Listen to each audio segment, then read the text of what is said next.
सामान्य निकाय की बैंक की बैठक है, वर्ष में करनी होती है। तो कल हमारी CCS यूनिवर्सिटी के सुभाष प्रेक्षागृह में कल AGM की बैठक है। AGM बैठक में 488 ऐसी समितियां हैं जो हमारे बैंक से एफिलिएशन है, जिनका उनका लेन देन, उनके सारे काम में हमारा वो है 1105 डेलीगेट्स हैं। उनको सभी को निमंत्रण दिया गया है, वो कल यहाँ रहेंगे। बैंक अपना जो भी लेन देन है सब उनके सामने वो रखेंगे।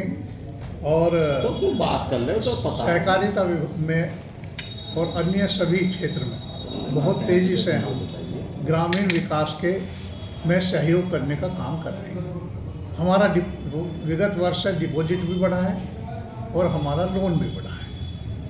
और इसके अलावा भी हम ऐसे समितियों पर अन्न भंडारण या अन्य भंडारण के लिए भी ऐसे 53 जगह बना रहे हैं, स्वीकृत किए हैं, और जिनमें 30 में लगभग हमारा काम लास्ट चौथी किस्त भी जारी हो चुकी है।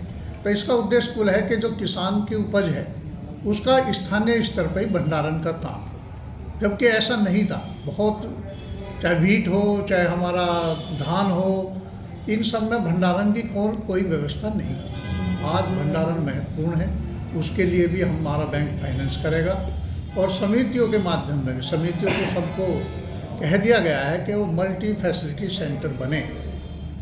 बहुउद्देश्य सबका पहला किसान सहकारी समिति, लेकिन पैक्स का मतलब है बहुउद्देश्य मल्टीपर्पज काम करना। उसके लिए भी लगातार कल भी हमारी बैठक थी और आने वाले समय में भी नीचे ऐसे 240 हम बैठक भी करने जा रहे हैं। नीचे किसानों के साथ संवाद का भी काम करेंगे, उसमें नाबार्ड, बैंक और सहकारी समिति पे ये बड़े कार्यक्रम करेंगे ताकि किसानों को भी जानकारी हो।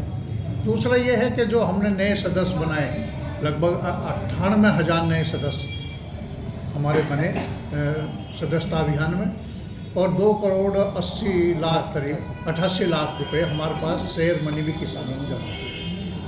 उसमें भी वो फैसिलिटी सेंटर कैसे बढ़ेंगे, कैसे रोजगार के नए अवसर पैदा होंगे, किसान जन सुविधा केंद्र बनेगी, वहाँ पे जन औषधि केंद्र बने, कोई और भी आगे बढ़ के करना चाहता हो, कोई सेंटर बनाना चाहता हो या कोई और नया बिजनेस करना चाहता, तो उसके लिए भी बैंक फाइनेंस करने को तैयार है।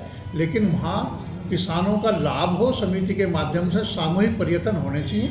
देखो गुजरात में छोटी छोटी, जैसे इफ़को था, इफ़को बियर, ये तुम्हारे अमूल जैसे बहुत कम लोगों ने बहुत रेयर हज़ारों रुपए में ही कुल आज बड़ी संस्थाएं बन गई हैं। तो हम भी चाहते हैं कि यहाँ पश्चिम उत्तर प्रदेश में तो बहुत ही अगर हम कहें तो बहुत प्रोस्पेरिटी भी है, लेकिन इस तरह के कामों की तरफ को हम लोग बढ़ें। इसलिए एक ऐसा वर्ग हमने सदस्य बनाया है जो स्किल्ड भी है और नॉन स्किल्ड भी है, यानी कि श्रमिक और अश्रमिक दोनों, और वो काम करेंगे उनके लिए। या हमारे जो स्किल्ड लेबर थी, पहले विश्वकर्मा योजना आ रही है प्रधानमंत्री की, तो वो उसको भी हम प्रायोरिटी पे लोन देंगे ताकि वो स्थानीय स्तर पर अपने रोजगार को बढ़ा सके। जागरूकता के लिए 2 काम किए हैं।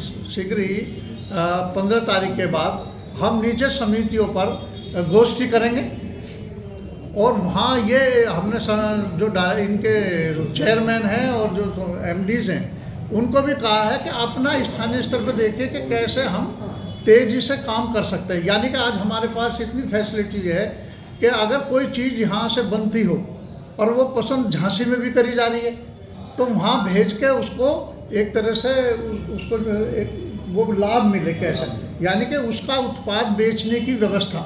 यानी हमारी समिति पर अगर वो उत्पाद आता है तो अन्य जिलों के भी में भी हम उस उत्पाद को बेचने का।